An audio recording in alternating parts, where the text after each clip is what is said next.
මොනවාද බෝල තුනක් තියෙනවා. ඉන්දියන් රෙස්ටොරන්ට් එකක් මාසි දනා දීලා බලමු.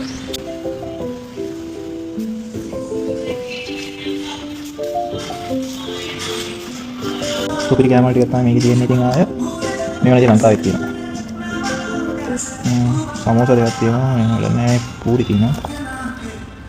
ඉතින් chicken tikka masala 4 pieces 8 pieces. hari-hari tidak chicken biryani. chicken tikka masala ඒක රයිතා එක. ආයෙ දිනා chicken biryani එකක් තියෙනවා. මේ තමයි මම ආසම කෑම. My favorite. මොනවද මේ garlic naan. පූල් හරියන්නේ මට ඕනේ අත මොකද. ලංකාවේ කොම්ලෙක්. අර ගැලපු දාගන්න ඕනේ. චූරිස්. අර නෙමෙයි garlic naan. Tell me your mouth flavors. ඔව් ඈ. නම් මොනවද මම මේකට දාන්නේ? ස්පයිසස් වල. මොනවද බෝල තුනක් තියෙනවා. ගුලාබ් ජාමුන්. අපේ නෝනාට මේක කන්නේ ඉතින් යාළුවා